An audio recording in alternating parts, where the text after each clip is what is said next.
Oh, crap. Oh, boy. Oh, man. Daggone it. Wish we didn't start on that one.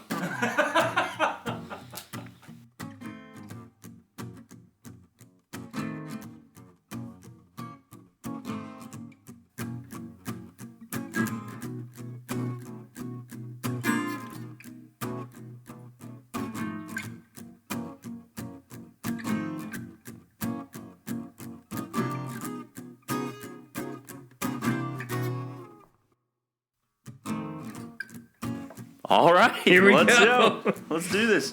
We got like half drunk Perry over here, and I've been at Keeneland all day. And you know what? That's going to be the intro for the episode, aside from me going, hello, everybody. oh yeah, Welcome to... we've got half drunk Perry. Welcome to this week's episode of This Is My Bourbon podcast, where we discuss the spirit of Kentucky. My name's Perry, as you probably have gathered from Curtis dispelling my... Your truth. My experience Your from daily... today. I've been hanging out at Keeneland for most of the day, so you know what? Which is a wonderful place. I could have had a worse day. Yeah. I met some guys out there. We had a few glasses of bourbon and wound up at OBC. Yeah. Curtis works out over at Keeneland as well. So. Oh yeah, I just got off work, so I'm even looking more forward to this. So, Perry's had a good day all around. I have. I had a good day working, and Curtis an even is better ready night for this. Yeah. So our first pour of the episode goes to Winchester Straight Bourbon Whiskey. This is a bourbon out of South Carolina. Woo. Strap in. It's 90 proof. It says it's at least 2 years old. Yep. Aged a minimum of 2 years in new oak. Yep. Glad they told us. I'll be real honest with you. Don't have a whole lot of hope for this one. Nor do I. Granted, so just to put this in, we didn't have like a whole bottle of this. Oh no, we had airplane samples. Yeah, they're just little airplane samples. And I honestly thought that Perry just went on vacation, saw these, and like stole them from the flight attendant cart. Oh no, I got these from Total Wine in Lexington. Yeah, so we'll try them. Yeah, I don't know anything about this bourbon, other than we are about to try it. Yeah, we are. So, cheers, I guess. Yeah, let's see what we can do. Oh, that was a lame clink, but it wasn't too bad. You know, the nose isn't terrible. Nose isn't terrible, but I really wasn't worried about that as much. Honestly, I think the age kind of comes through on the nose. Yeah, where like you smell young. some of the youngness. Oh yeah, you definitely do. It definitely smells like you're kind of on a farm, like in the what's it called, where they keep the grain. Silo. Thank you. Yeah. The silo, like you're near a silo. Yeah, it you smells definitely very corny. Yeah, all corn. You smell the corn, which is not terrible, but at the same time, no, yeah, I don't have a whole lot of hope for this. No, yeah, but got some legs, a little bit. It's got something. So here we go. Yeah, I mean, the nose, like, I can't complain. It's a little corny, but let's check it out. Better than expected? I have to disagree. I think it tastes very corny. Yeah, but better than expected? I was expecting, like just pure... Nothing but grain? Yeah. Some of the oak shines through on it, but... You know what it reminds me of? It reminds me of cornbread. Yeah, it's just straight corn. It really is. I can't imagine. Can you call this bourbon? Can you? Yes, technically, by legal definition. This is bourbon. Well, I guess I did. I'm gonna go ahead and say, I do not recommend this. No, do not ever try this. Or do if you're really trying to, hit the spectrum of bourbons out there. But this is bad. It's bad, yeah. I haven't had a whole lot of things recently where I've been like, this is bad, but this is bad. And a few weeks ago, too, while I was in South Carolina, I did an episode with the family on hillbilly bourbon, which is also South Carolina bourbon. And I definitely... What's that one? Is that one better? It is better. Okay. Yeah. I would... It's a lot smoother than this. Yeah. This kind of stings.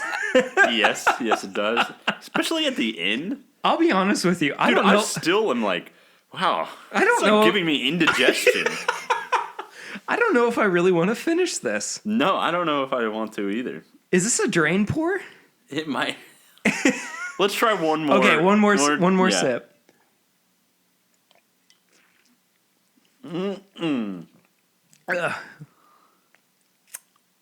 Yeah, nope. I think this is what gets Farmer John up in the morning to go take care of the goats. Yeah. Jeez. Oh, that's gross. Well, here's what I'm going to recommend. If I was a 70-year-old man, like 70-year-old farmer that like just has the worst life to wake up and feed the like cows and stuff, like at 4:30 in the morning, I would try this. I would have to use this. This is bad. Yeah, this is not good. No. So the reason I got this is because at Total Wine in Lexington, they had many bottles, and I think these went for $1.70 per mini bottle. And I was like, why not? Yeah, might as well try it. Exactly. But I think a full bottle of it went for like $25 to $30. You're kidding. No, I'm not. $25 to $30 for this? Yes. Wow. Yes. A maybe 2-year-old bourbon. Yeah. Nope. No way. So our topic for the day, we're going to get to it eventually, but I just want to kind of jump ahead a bit. Go ahead. Like, we're supposed to be mixing bourbon with different things this episode. Like, do we want to try and mix this with... That's what I was about to say. It was like, I don't even know if a mixer can salvageable? cover this up. I don't think it's salvageable. I don't think so. I don't really want to drink the rest of it, do you? I don't. Let's do something else. Yeah, let's dump, pour this out. Let's dump this out. I'm out. And move on. Okay, hold on a second. We're 5 minutes in and we're already dumping something out. Okay, so we're back. I'm a little scarred. Yeah. From that. So we did not mix the awfulness that was the Winchester. No, we bourbon, did not. With anything. So we're going to move on to mixing with JTS Brown, which is a bottled and bond product. I believe it's from Heaven Hill. If I remember. Yep, it is from Heaven Hill. Of course, it's at least 4 years, 100 proof. In one distilling season and everything. So what do you want to mix with first? I don't care. I mean, do you want to start with yours or mine? We can. Yeah, let's start with mine. No, let's start with mine. You want to go? You want to go Coke. Broad to specific, or do you want to go specific to broad? Let's go broad to specific. Okay, so we'll start with the Coke then. Yeah. Okay, all right. So we're starting out. All right. Can pop? Yep. Okay, great. So we're starting out mixing with Coca-Cola, which is what a lot of people start with, of course, when they start drinking bourbon. I would say that a lot of people don't start with 100 proof bourbon. No. I don't think so. When they mix. But, You know, I'm interested to see how the bourbon cuts through. So I think what we're kind of averaging is like 2 ounces of bourbon to 4 ounces of our mixer. Yeah. But I have to ask you, Curtis, as we're doing this, hey, what you been drinking recently? I've been drinking a Woodford Reserve Cherry Wood Smoked Barley. Very nice. So my brother and I, and his boyfriend, we were talking about it. We kept seeing it on the shelf and everything. So I was like, well, let's just get it. Like, try it. May as well. Yeah. And so went and got it.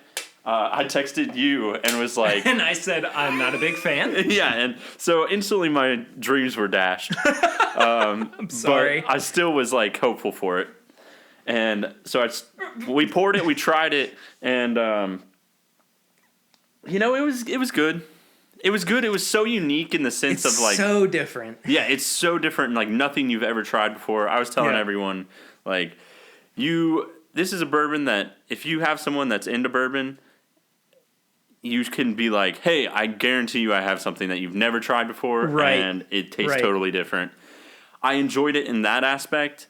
When you look at the price point for what you pay for it, not worth it at all. It's kind of scary. Yeah, like just because it's their like craft series and like it's limited, and that's why the price point's so it's $110 for everyone at home.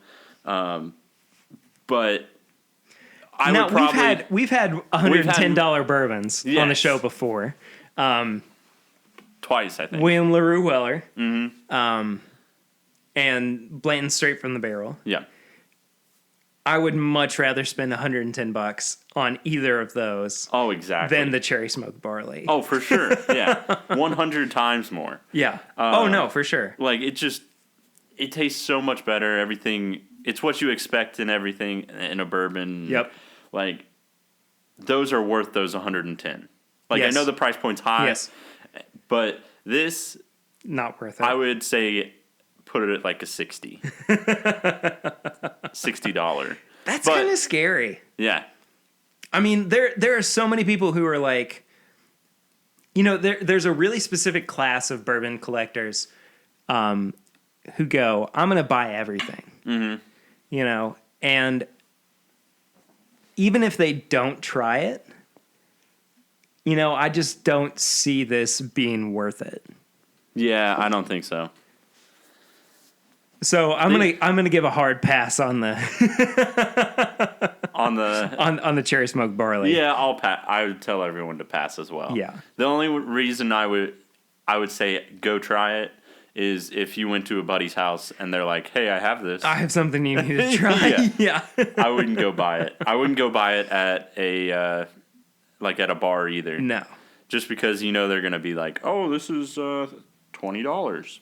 $30 and $20 for a pour of that. Yeah, not worth it. No, thank you. So I'm good.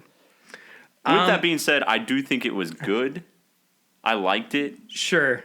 In the sense of that it's so unique, it's just not what you're wanting. Yeah. No, I agree. What I've been drinking. So I've actually been drinking this JTS Brown along with some other bottom shelf bottled and bond bourbons, including but not limited to JW Dant, which is again another Heaven Hill bottled and bond bourbon. Old Grandad, which is a Jim Beam. I believe so. Yeah, Jim Beam. I like Old Grandad. Yeah. I like the 114 better than I do the bottled and bond, but even still, I don't think that the BIB is all that bad. Yeah.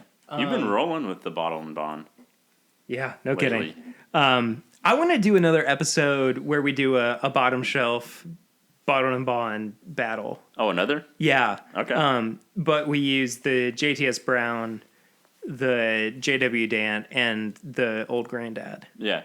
Because we're basically going to be putting one distillery up against itself with kind of an outlier. Yeah. But I think it would be interesting to do that and kind of work ourselves down towards what we think is the best budget bottle and bond. Mm-hmm. So, I mean, I think if I remember right, we had it down to what between. That was the first. So the very first episode was Evan Williams, B.I.B. Yeah. Heaven Hill, and Very Old Barton. Yeah, and we all were like Heaven Hill, right? I think I had Heaven Hill, and you guys both had Evan Williams. I can't remember for sure. I think. I can't remember. Yeah, we'll go back and check the tapes. Nonetheless, but either way, we all consensus wise, we were like, "Oh, the Heaven Hill was." Yeah. So what I would like to do is by the end of it all, do kind of a final, like, what's the best budget bottled and bond, and we could even throw in Henry McKenna. If it's still available, thanks Fred Minnick for your San Francisco spirits competition pick with Henry McKenna single barrel bottled and bond, already flying off the shelves.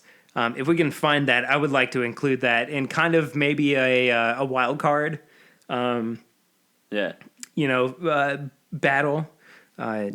with these bourbons. But we'll kind of see how that goes and everything. But anyway, so I've been kind of sticking to the lower shelf stuff recently. I picked up a bottle of Larceny the other day for the first time in a long time. And I've really, really been enjoying that. Oh, yeah. That's not even, like, bottom shelf. That's, like... It's mid-shelf. Yeah. Yeah. Again, Total Wine in Lexington, which, Total Wine's not just a Kentucky store. Mm-hmm. They're regional, if not national. Their prices are unbelievable. Really? Oh yeah. I mean, what do you normally see a bottle of Larceny for? Larceny, I'm shooting for, isn't it around like 30, 35? So at Total Wine, Larceny goes for like $19.50. Wow. Yeah, am I right? Like 30 range? 30 is the most I've ever seen it for. Okay. I usually see it for like 26 to 28. Yeah, okay. But still. Yeah. Wow. Yeah. I mean, and they had like, Chad posted about this on the It's Bourbon Night Instagram the other day too. They had Wild Turkey 101 for, I think, $17, which is a bourbon that normally goes for 22. 22, yeah. Huh. I mean, that's nice. It's really hard not to try new things when the prices are that good. Yeah. No, I also want to say, go and support local mom and pop shops. Yeah. But the prices are so much better. If you're looking to try new things, yeah, check out Total Wine. And speaking of Keeneland too, earlier on, of course I just came from Keeneland, and I tried their Maker's Private Select for the first time too. Yeah? What'd you think? So good. So good? I haven't tried it before. It's really, really good. I don't know the oak staves that they finished it in. Mm-hmm. Because it is in line with Maker's Private Select program, where they finished their regular old Makers in different...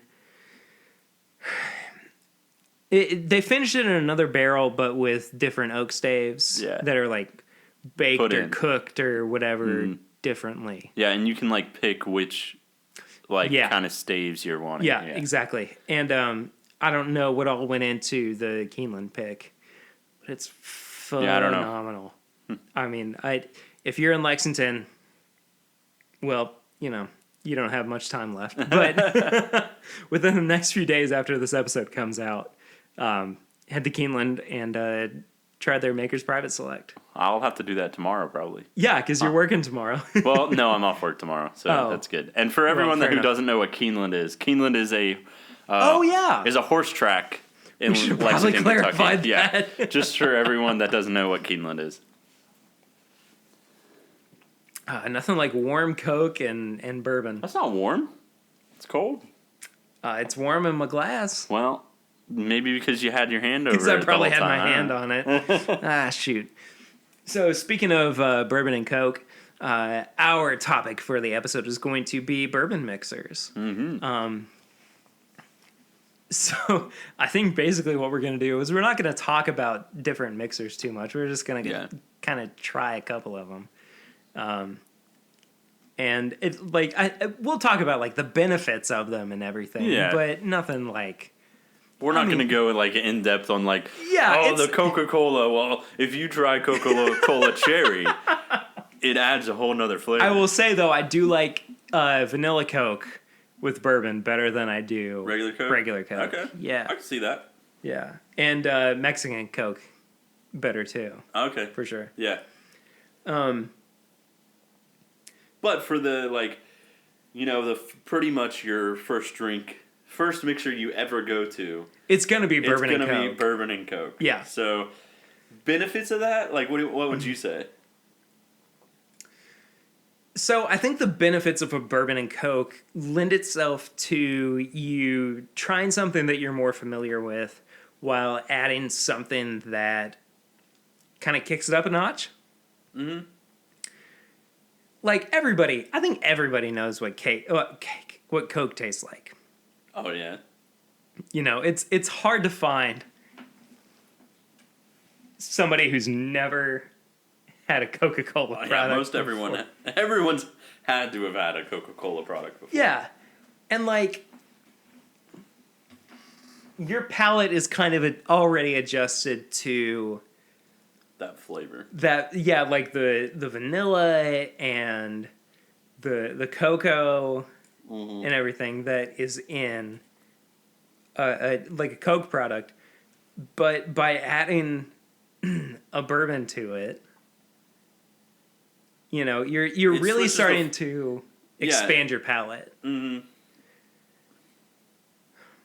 So it starts to give like,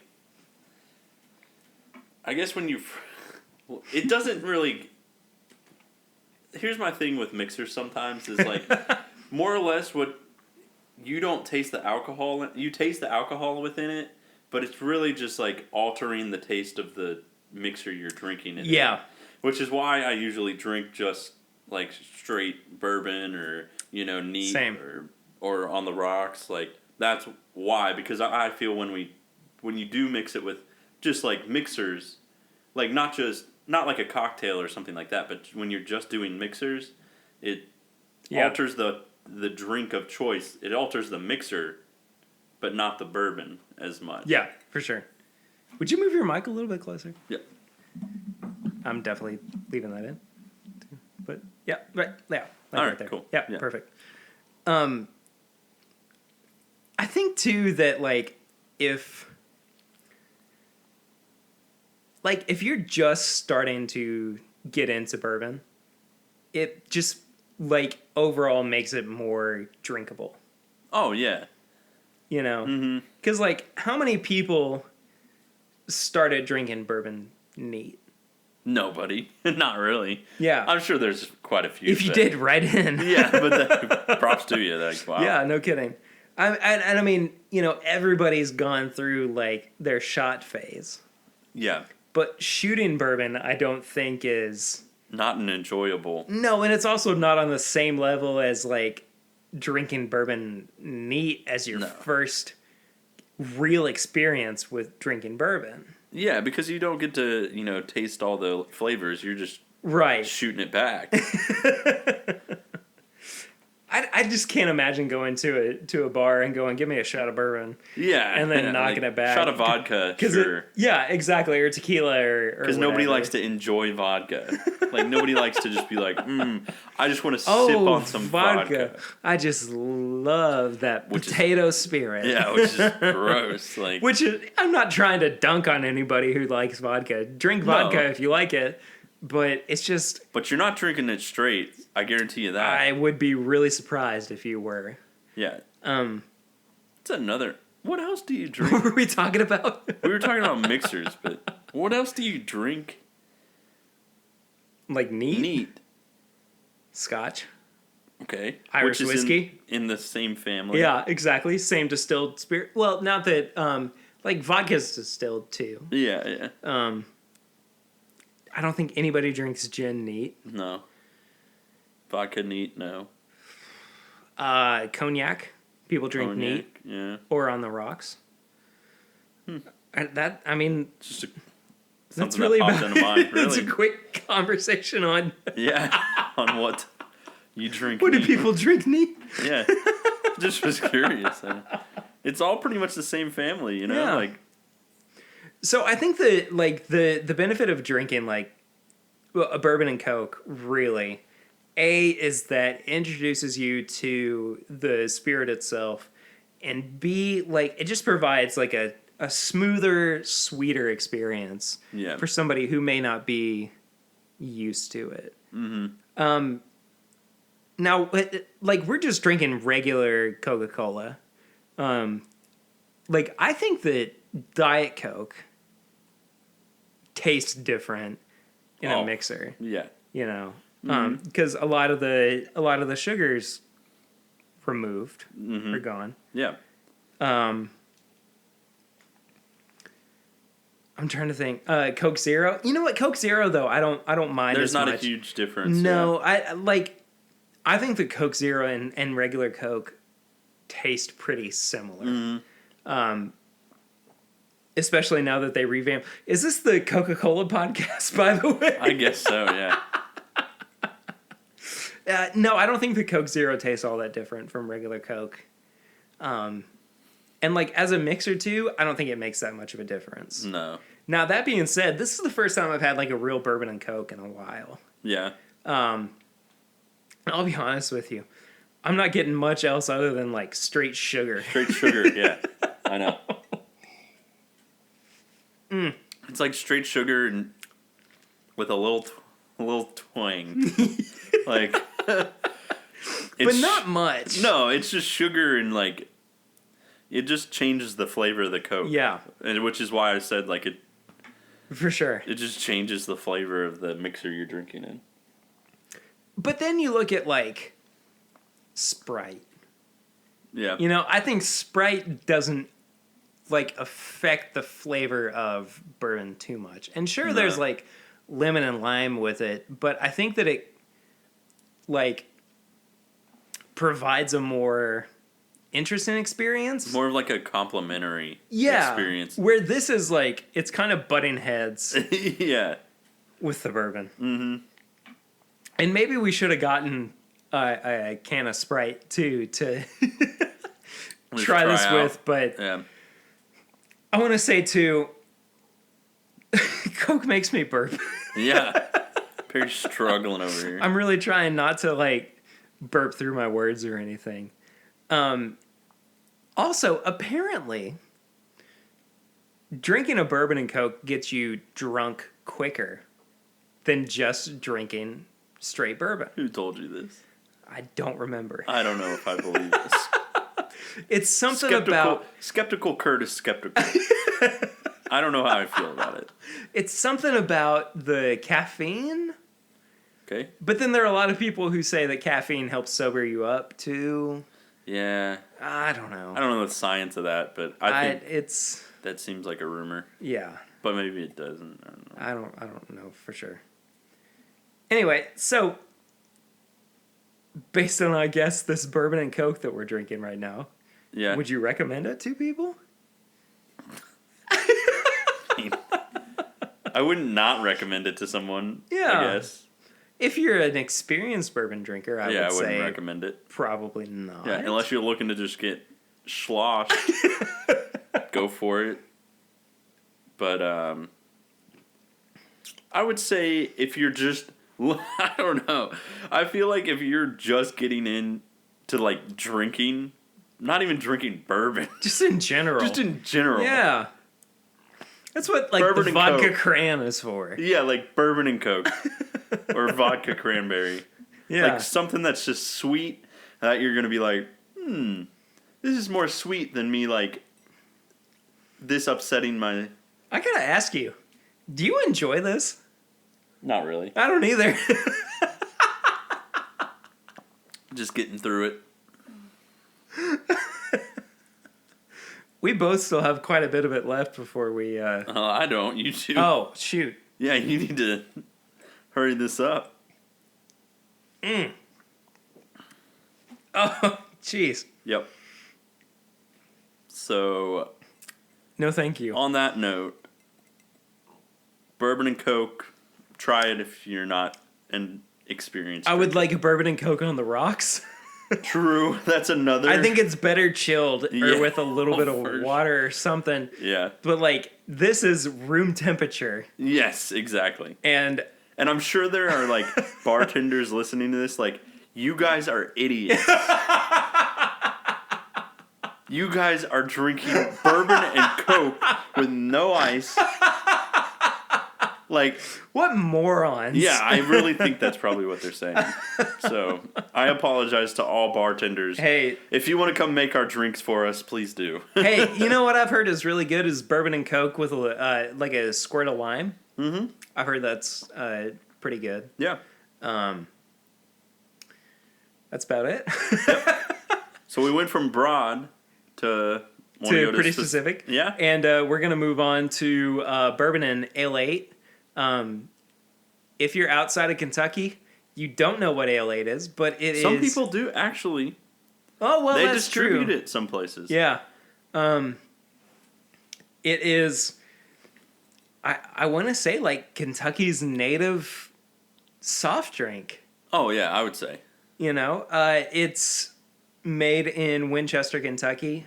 It's basically just ginger ale, but like more citrusy.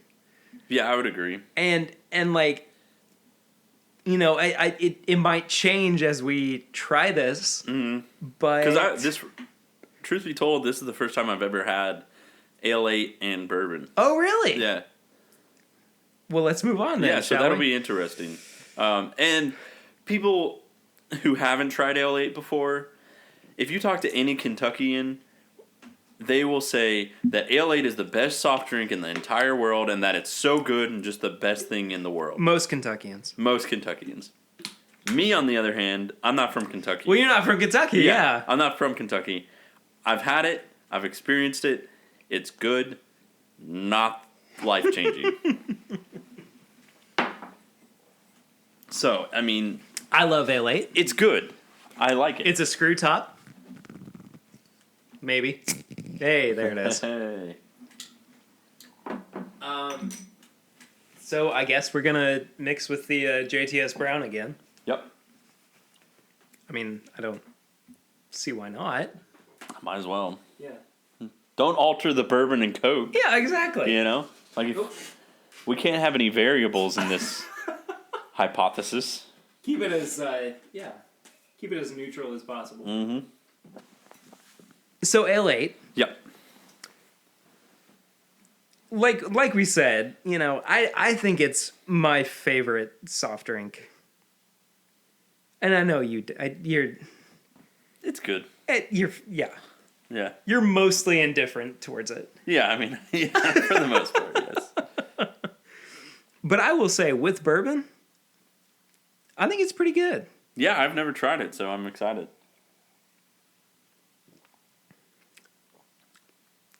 Yeah. I still like it better with ice. Yeah.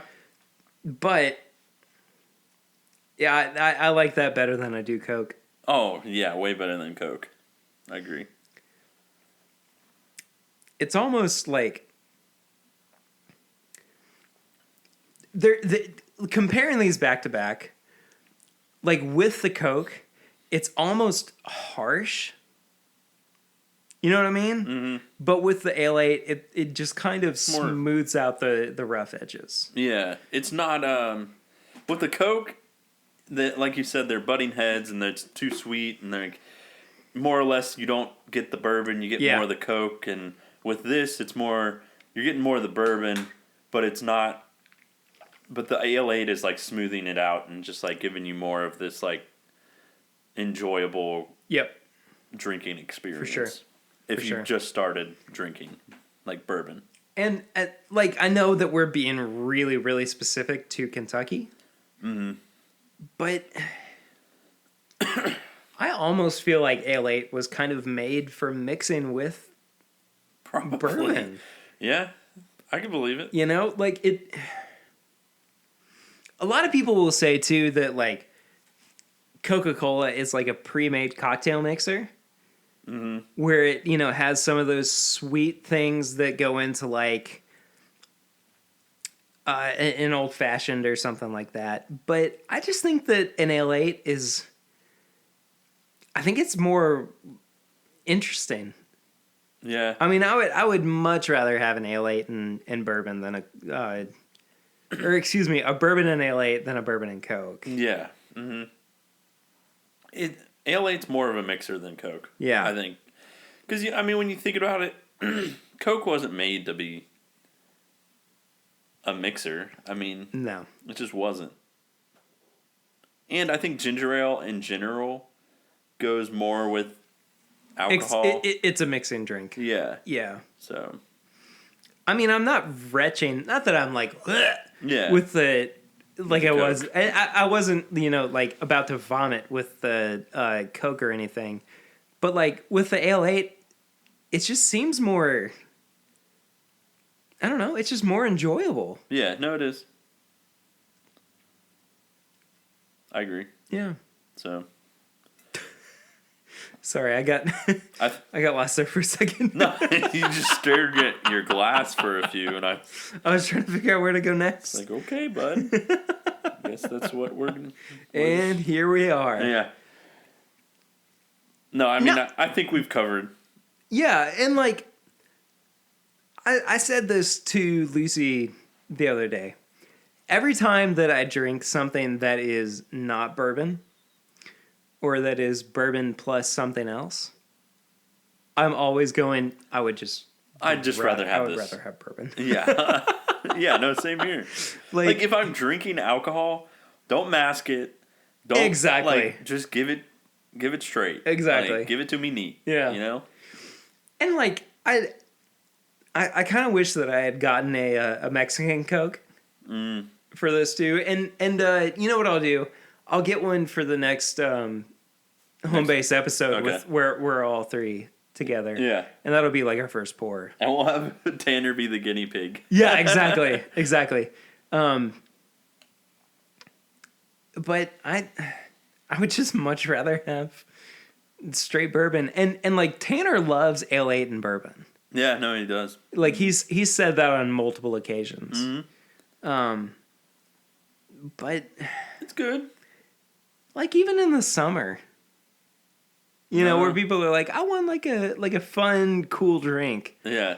Nah, I'd rather. If I'm having a fun, cool drink in the summer, though, give me like a margarita. Yeah. Like. Yeah. Give me a margarita, or give me like some, I don't want like a bourbon. Yeah, like don't adulterate like the bourbon. Yeah, I want a daiquiri or like a margarita. I gotcha. I don't want. I gotcha. I don't want a ale 8 and Coke. Bourbon and Coke. Yeah, I don't want that. That doesn't. To me, that doesn't say, "Hey, this is summer." Yeah, no, it really. I guess doesn't. For me, bourbon and Coke is like, "Hey, I'm looking to get drunk." Yeah, or I'm not sure what I'm supposed to be drinking right now. Yeah, like you go to a bar and you're like, you just have that panic moment. Yep. And you're like, bourbon and Coke. Bourbon and Makers. Yeah. Yeah, like bourbon and Coke. Just because what's your house bourbon? Kentucky Tavern. I'll do that and Coke. Yeah. Just something to get me through with the a night. Splash of lime. Yeah. Could you throw a cherry in there too, just for just for flavor? Yeah. I will say, and we've said this multiple times, a summer drink that I would definitely love with bourbon, the Lincoln Avenue. Oh, always. Or an old fashioned. Old fashions are year round though. For me. Oh, of course. But a Lincoln Avenue, that's great. In the summer, it's the perfect year round drink. Yeah, but I think Lincoln Avenues are more apt in the summer, more fall, I'd say. But yeah, I think summer would be like, that'd be refreshing. Yeah. So yeah. So I think I've had about as much of this as I can. Yeah, let's go to bourbon. Yeah, let's actually review something. Kurt, I hate to put you on the spot, but do you actually want to review the Woodford? Yeah, let's do it. Might as well. Okay. Like, we won't pour a whole lot since it's, Yeah, that's fine. I didn't pay for it. It's not like the and I didn't WLW. and I didn't pay for all of it. Yeah, well, that's true too. But I have my third. I think I'll lend some to Perry. Oh, knowing that I'm like, I don't know about this. Yeah, I mean, but it's good to review and good to try. Yeah. So, I mean, do you want to talk a little about on the history of it, or? So every year, Woodford Reserve comes out with their what's it called? Like their Masters. Yeah, it's called their craft series. Yeah, and like it's always different. Like last year was the cherry smoked barley. Oh, sorry. It's called their Woodford Reserve Distilleries Masters Collection. Oh, excuse me. And this is the series number 12. Okay. Of it. So that means that in 2017, they came out. Excuse me. I'm sorry. What's it called? So their Masters Collection for this year was the Cherry Wood Smoked Barley. And so it was their limited, and they only created, a certain amount of barrels. And so we're sitting at, it's a 90.4 proof, 45.2%. And kind of what they describe of the notes of what you're going to be tasting is you're going to have like a complex mingling of, caramel, brown sugar, dark chocolate, that kind of stuff. I've had it before, and I do not get much of that. Yeah. And like 2018's is a batch proof, so it's like 125 proof, which I really want to try. 2016 was a brandy cask finish. There was a white corn. There was a double malt. There were a couple of ryes that came out in the past few years too. But like they've always tried to do something different with the Masters collection. Which is admirable. Yeah, for sure. Like I enjoy that. It's just the price point that you're like, man. $110 is a lot. Yeah. For something. And sorry, it was 100, not 110. But it was like 110 after tax, right? Yeah, Okay, so we'll just say $100. Okay. Yeah, $100. Yeah, I think that's fair. So let's go ahead and pour a little bit of this. I'm not super confident in what we're about to have. No, but, I'm not either. It's worth noting. Yeah, I thought it was good. Yeah. And so it's saying like cherry pie filling and a touch of caramel. You really do smell the cherry. I'll give it that. I agree. You might get a few hints of cherry. But we'll discuss as we drink it again. For sure. Because I don't want to like give off Hey, what's the proof on this too? This is a 90.4 proof, so 45.2%. That's really interesting. That seems so awkward. What? That proof? Yeah. No, the pour that you just gave yourself there. It was a little skint. Just because. Don't give me any more. Yeah. I'm good there. Okay, there we go. It was a little small just because I know what we're having. I'm just kidding. It's more or less because I've split this between 3 people and I didn't want to. Sure. No, of course. So let's do it. See the nose? Oh, I don't like the nose. Really? See, I don't like the nose. It smells like carpet. See, I get that. But on the positive side, I really do smell the cherry. Oh, I mean, I do too, but it's like, this is not going to score well for me. Yeah. Like, I do smell the cherry pie and, like, the cherry. I enjoy the nose. Oh man, The nose. No, to me, I don't. I don't enjoy it at all. See, but I'm not thinking like. I guess I'm not in the sense of I am expecting bourbon smell, like this sweet caramel. No, but But what's it say on the label? That it should smell like. It says It does straight say bourbon whiskey. Yeah, I know. Like you should expect some of those notes to come through. You aren't getting no. And none of them exist on this. No, the only thing that exists to me is I smell cherry and cherry pie. It smells like a carpet store. And then I get carpet. It's very unique. Carpet and cherries. Yeah. No, I don't unique. like it. See, I'm not nearly as hateful as repulsed you are by it. Yeah. I'm sorry. I think the nose is. Look, there's some earthiness to it. Yeah. Too. If you're expecting like a little bit of if you are told before drinking this, cherry pie, just get that in your mind. Then you're like, oh, I smell cherry pie. But if you go in blind, you're definitely gonna smell. Wow, this smells like. This smells like grandma's. Never mind. I don't know where you were going with that. I want you to say like grandma's like house. I was gonna say grandma's carpet. Which is very weird if Perry's been like just that's not on his hands and knees smelling his grandma's carpet. But anyway. That's not okay. So back to the bourbon. You know what else it reminds me of? It kind of reminds me of like it smells a lot like river water. Really? Yeah. Man, Perry is just dogging on this. I'm sorry. I think the nose is just horrible on this one. Yeah, okay. Look, I think if you said this is $100 bourbon. Yes. Smell this, I would have said you're an idiot. Yes. I agree.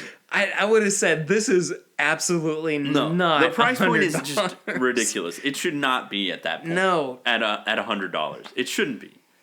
It should be like I say, like a 50 or 60 at the very most. See, I say that just because that it's so unique and it's not meant to be a run of the mill bourbon that's like this is gonna taste like great bourbon. So it's supposed to be, hey, we're getting a little weird here, right? And this is why we call it our master's collection. This is where I kind of go like, okay, don't call it your master's collection. Like, flip it and say it's like an experimental, like a craft selection. Yeah, exactly. I think this is more of a craft bourbon, which should be a thing. Here's what I'm gonna say. I'm gonna say, if Tanner is listening to this episode, I know, and he probably isn't. The next episode that he is on, we're gonna give him a little sample of this. Okay, yeah. And see what he thinks.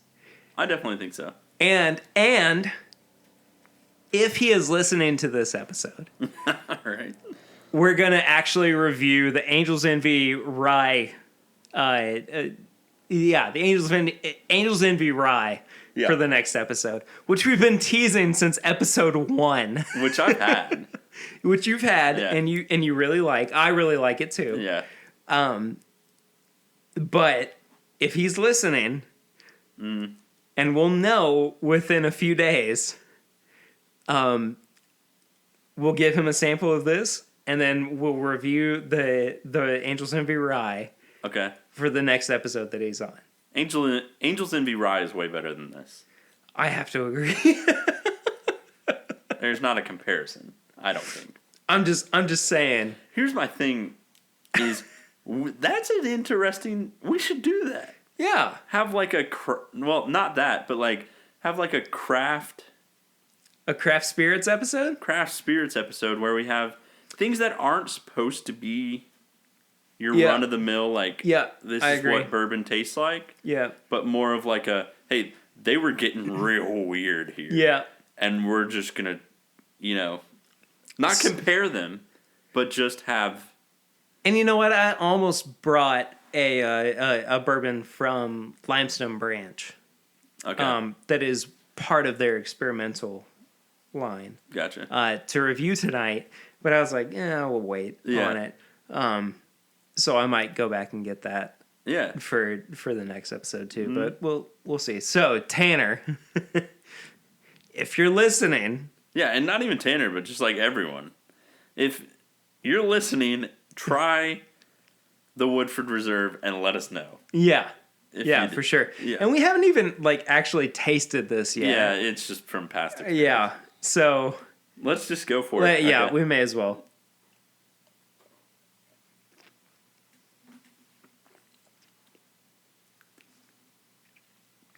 And this is where it goes wrong. Oh, jeez. The taste. Okay, here's where it starts for me. It starts for me. Oh my gosh. It starts for me at oh my gosh, it's so bad. It starts at a sour apple cider. In the mid palate, it starts to turn into really dry but gross cherries. And then the finish is nothing but the worst cough syrup you've ever had in your entire life. Okay. No. He said he's done. It's $100? That's where, yeah. Oh, it's not. No. It shouldn't. Okay. I'm already ready to review this. Okay, but first I'll just say. Yeah, talk about it a little bit. To give my, counterpoint is... I need water. So I enjoy the nose of this. I think it's good. Just in the sense of what they're going for is for it to be cherry and cherry pie. I get that. I enjoy that. The nose of it. The palate. It's garbage. And yeah. Look, I honestly, the nose is going to be the highest ranking portion of this. The very front, the front of it, I get what they're going for. It's more of this dark notes and cherry and chocolate. There is a little bit of dark chocolate that shines through. Yes, there's dark chocolate. But it's so faint that you're almost angry about where it is. It's right at the front. Yes. Right at the front, you're like, this is good. Yep. And then after that, it's spice. All I get is spice and pepper. Yep. And just too much a weird... It's not sweet Nothing at that works. point. It's just peppery. It tastes like straight pepper, and then there's a chocolate a chocolate bar I've had before that was chocolate and red peppers. Okay. And I can't remember. Was it remember. Dark chocolate probably too? It might have been. Okay. But that's what this reminds me of. And I should probably have another sip of it just for posterity. But I'm so mad about having to drink this again that I really, really don't want to. Yeah, I mean... Oh my gosh. There's almost burnt popcorn. I don't get that. Oh... Okay, so it's I'm gonna... Okay. Go ahead. I will say that I think the nose is good if you're expecting it.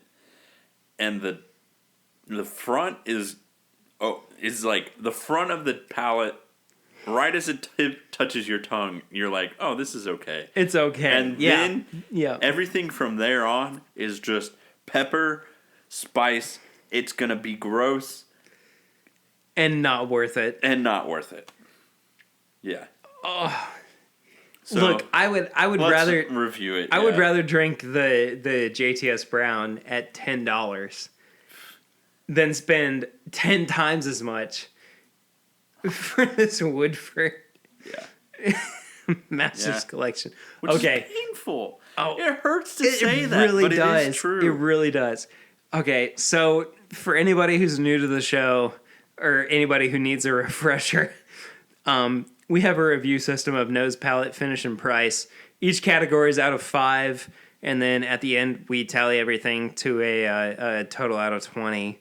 And I don't have a whole lot of confidence in a positive outcome for this one. But you know what, Kurt? I'm going to let you go first. You're going to let me go first? Okay. The nose... Since this is what... you brought this to the table. Yeah, I did. For the record, it was because I saw it, and you were like, you may as well. This sounds...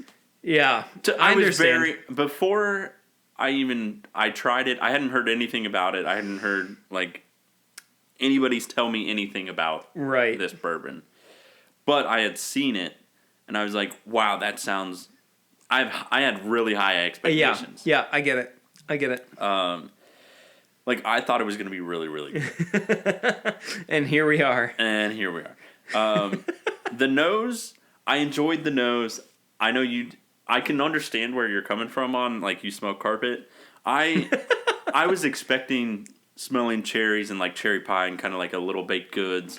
I'm not getting any, caramel or anything like that on it. So I will give that a 3. Wow. Okay. I'll give that a 3. Okay. Give it a 3.5. Oh wow. I'll give the nose a 3.5. Woo. Just because I was expecting a very something more. Yeah, with the nose, I was expecting I get what you're saying. Kind of craft experience. Yep. I wasn't expecting bourbon. I knew that it was going to be unique in the sense of this isn't going to be what you're used to. So I was expecting that. So I'll give it a 3.5. The palate, dear Lord.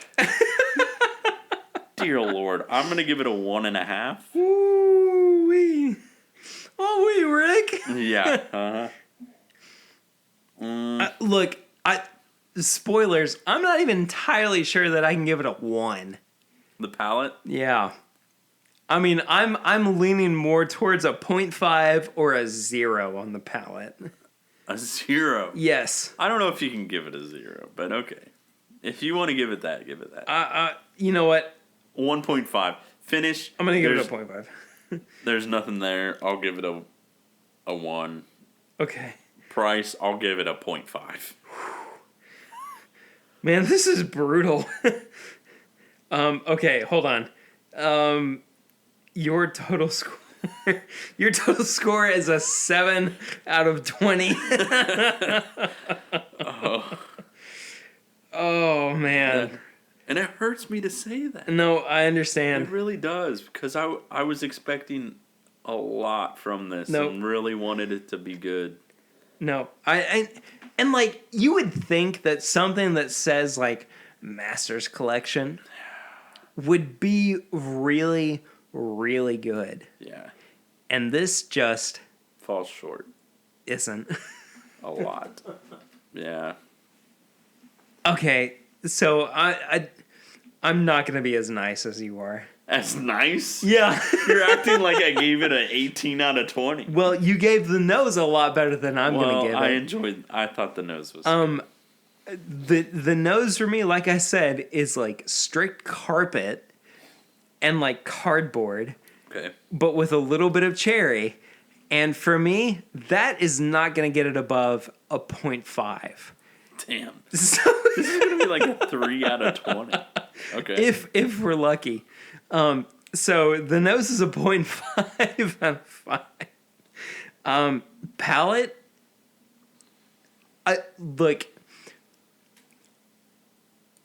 I almost get gasoline. It's just so, it's so gross. It's so gross to me on the palate. Like I have to give I have to give it a 0. A 0? A 0. I would. That's crazy. I would rather look. What is the next up worst bourbon for you that you've ever had?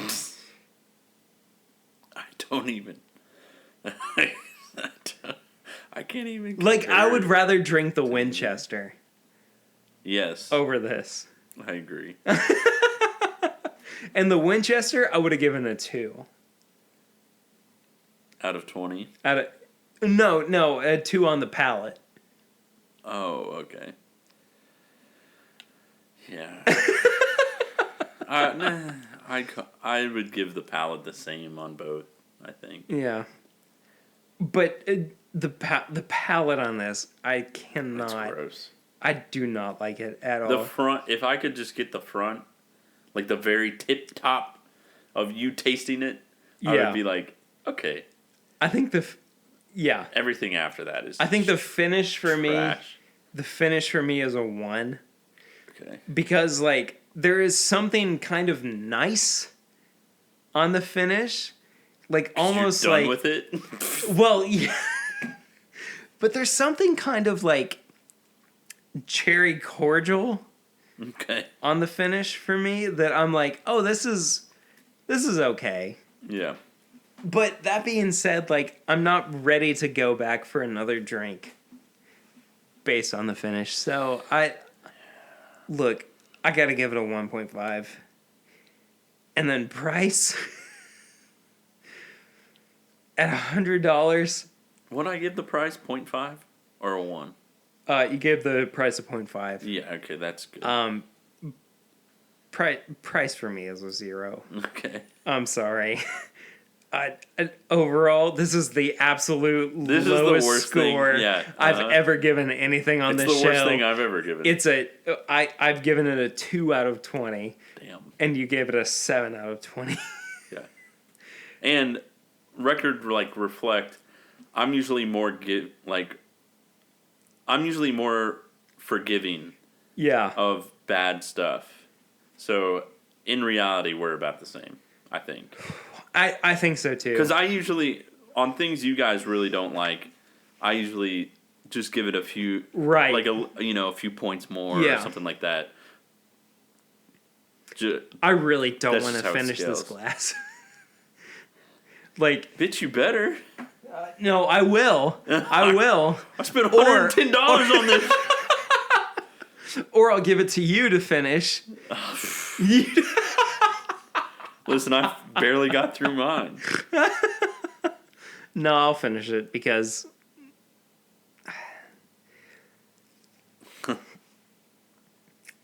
the aftertaste is so bad. I wouldn't. It leaves you without words. That's for sure. Here's my problem. I would not recommend this by any means. I wouldn't recommend this. I just don't get it. Why? I don't either. I just don't understand why Woodford would call this a master's collection. I don't either.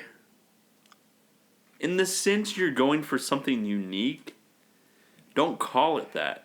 You know? I don't fault them for trying something new because I want that. I want them to try something new and try these different things. Yeah. And try these, cherry wood barley, And I want you to try those. Yeah, and I'm all about experimentation. And I will try them. And I will be accepting of it. My problem with it is don't call it a master's collection because deep down it is not a master's collection. No, it is not at all. It's an experimental at best. Yes, and that's why I go back to don't call it that. And why I want to try, all right, these are craft collections. They're more of a craft. Oh, it's so bad. Yeah, they're more of a craft / experimental. Am I right, though? Yeah, it's not good. Gross tasting aside. Why would you sell this for $100? Yeah. I guess that's where I'm at. I'm like, if you're gonna call this a master's collection, it better be damn good. And what I'm expecting. And it's not. No. Like, call it the craft or the experiment collection. You know, if you go back to like craft beers. Like, they're trying new things, but they call them experiments. Yeah. It's okay to do that. And it's okay to... Look, it's okay to admit defeat. Well, yeah. It's okay to, like, not put out what you didn't like. Yeah. But, like, this to me screams we were running out of options. This screams to me that they were like, we're just trying to get a quick buck. Yeah. It's too... In my opinion, it's too... It's too much. Yeah. I'm so mad about it. Yeah, I'm not super happy. No. I mean, based on our reviews. Yeah.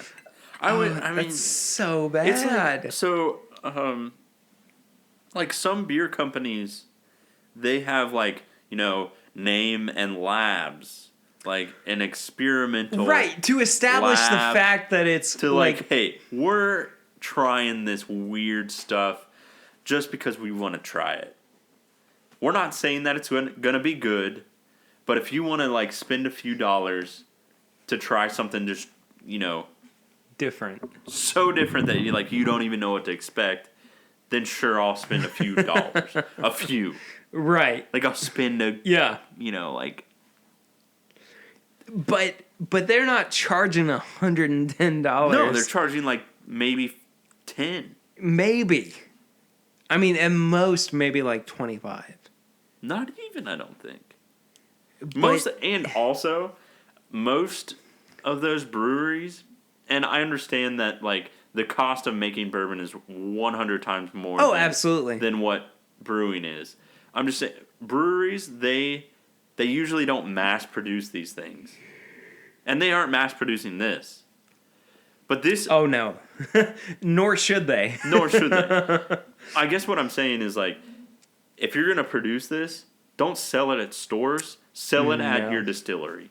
Yeah. You know? Yeah, I agree. The only place you can try this is at the distillery. And then I would be I never want to try this again.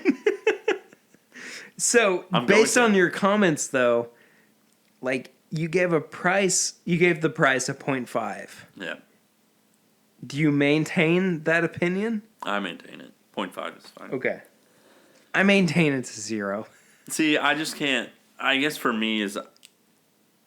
How do you give something a 0 when, like, all the effort and the experimentation and all of that, you know... See, for me, like... I feel like I have to respect the fact that this is limited. This is something that not a lot of people are getting. 2, 3, you did put the effort and like of trying all these different things. The price that they're buying the barrels and buying these things to try it, just to try it, 0.5. I don't at all agree with what the price point is. I get that, but like somebody at some point, and like this is my basis for quality in whatever medium. Somebody at some point went, "This is great. Push it to production," and at that point, they said, this is worth X amount of dollars. And for somebody in that field to have gone, this is great, it's worth $100. I just don't see that. Yes. But the problem is they aren't going... The people that are pricing this and like that are doing this are putting the price on the bourbon itself are not the people that are making the bourbon more than likely. More than likely, it's the people that are being like, hey, I understand how much we have put into this, how much money we have put into this, and this is the price point that we have to put it at.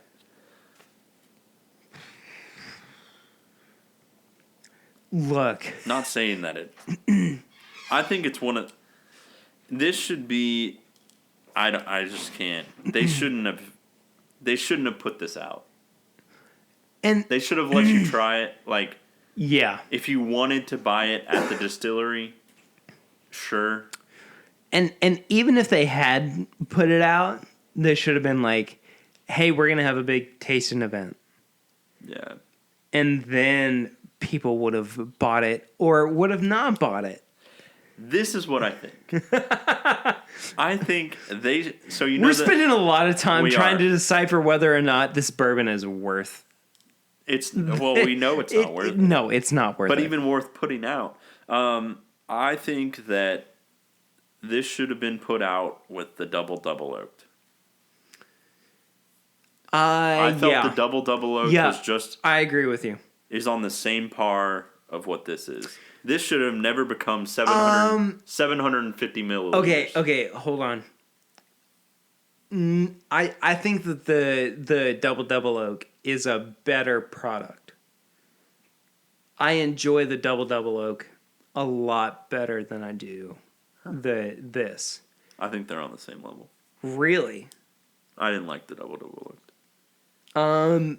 I thought the double oak was a lot more enjoyable than this. I will say that it was more drinkable than this, yes.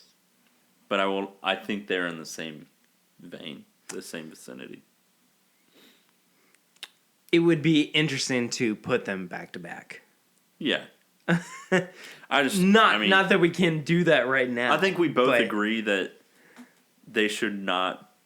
This is not a release worthy. Shouldn't have been made into 700 no. This should have a full bottle. No, this should really have been what the double oaked was. Yeah. That you could only get at the distillery. Or exclusively at liquor stores or, in limited quantities. Yes. Like this is... And only in the pint size. Yeah, this is bottles. Not a Master's Collection worthy product. Think so. I don't think so. No, I don't think so either. I mean... And I will... based on our reviews. Yeah. And Woodford Reserve to me is I think they're really, really good bourbon and a really great distillery. I really do. I'm pretty middle of the road with them. I really do like them. No, I understand. Yeah. But this falls short of what I think Woodford aspires to be. This should not be a standard. No. That's my thing. If I'm holding myself We've spent a lot of time I know we have. Dissecting this, but it's okay. Yeah. It's okay because this is really if people are going out and searching for this, they need to know that they should be searching for something else. Yeah. If I'm comparing this to a Woodford standard, this is not a Woodford standard. Oh, no. At all. No. I expect this to come out of I'm I'm not going to compare it to any company. But a very small craft distillery that is just getting started. Yes. And doesn't have anything to go on. Yes, I agree. This is. Mm-mm. I think that's where we should land. Yeah, let's. I think we're good. We've really wrung this one dry. We beat the dead horse on that. Coming full circle, Keeneland, and it's been a long day. Yeah. So I think that about wraps up our review portion of this episode. So we're gonna try to lift things up a bit by moving on to tips and bits. Yes.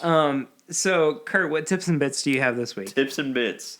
So I recently went and saw the Wes Anderson movie Isle of Dogs. Yes, sir. Which is fantastic. Really enjoyed it. So it's about this kid that he's in search of his dog because the government there had banned all dogs to this trash island. So this kid is going over and trying to find his dog, and it's a whole adventure of them, him trying to find it. His name's Spots, and he's, it's just one of those like whole kind of heartwarming. Yeah, trying it's to a family. Yeah, heartwarming, like kind of find the dog. But it's a Wes Anderson film, so if you haven't ever heard or watched Wes Anderson films, they're always left to center. Oh, absolutely. Absolutely. They always have like this nice little story, but it's so just like there's these quirks to it. Okay, so speaking of quirks, say Isle of Dogs really fast. Yes, I love dogs. Yes, thank you. Thank you. Yes. And thank you. And it honestly took me forever to figure that out. I just found it out the other day. And it's I love dogs. It's exactly what it is. It really is. But honestly, a really good movie. And it's stop animation. Yes. Which means like they take the characters, the figures that they have. If you saw Fantastic Mr. Fox. Yes. Same Wes Anderson. Yeah. I love Fantastic Mr. Fox. Yeah. I love Wes Anderson films in general. So good. So I'll recommend that anyway. Go watch Wes Anderson films. But this recent one I just started I just watched. For sure. So what that is they move the figures and they take pictures of those of each frame, and then they combine them to make a movie. And it's a painstaking process. Like it takes forever. But Isle of Dogs, good movie. You should definitely go see. Yes. I'm gonna recommend. I don't know if you've seen it yet. Okay. Queer Eye on Netflix. Oh, I haven't watched it, but I have seen the past seasons. Queer Eye for the Straight Guy. It's less aimed towards a straight audience. Oh, okay. And it's just kind of it's a lot broader. Yeah.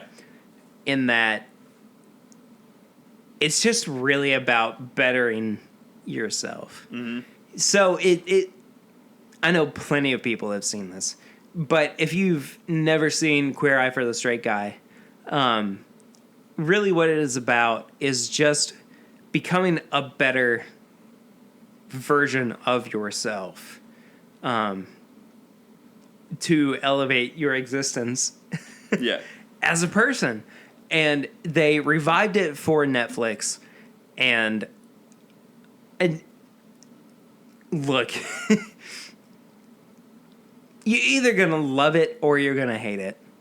And I really love the Netflix version of it. Okay. I wish that there were more episodes.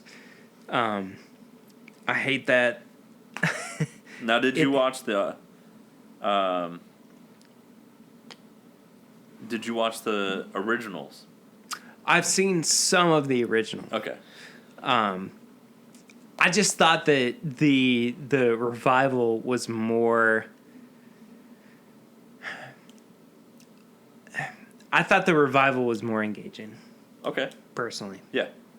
And that may just be that I'm a child of this era and everything. But I thought that the revival was a lot more... A lot better? Yeah. Gotcha. Yeah, I did. And then this past week, I went to a show in Lexington where I saw one of my favorite artists. I've talked about him before on the show, Anderson East. But he had an opener for him. His name was Devin Gilfillian. He's an artist out of Nashville. I definitely recommend going and checking him out. He is blues and gospel and soul oriented. I mean, it's hard to find musical artists with those inspirations anymore. So I definitely want to recommend Devon Gilfillian. So I think a fairly short and sweet tips and bits this week, but that's okay because our review was brutal. Yeah. Which is okay. Hey Kurt. Yeah. What's up? You gave me a very confused look.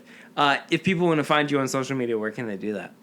So on Instagram, it's KurtCon, and then on Twitter, it is Kurt_Con15. Sick. If you want to reach me personally, I am at pritter1492, basically on all social media platforms. If you would like to reach the show on Instagram or Twitter, we are at My Bourbon Shop. If you want to find us on Facebook, we are This Is My Bourbon Shop. If you would like to send us an email, we are thisismybourbonshop@gmail.com, without the of course.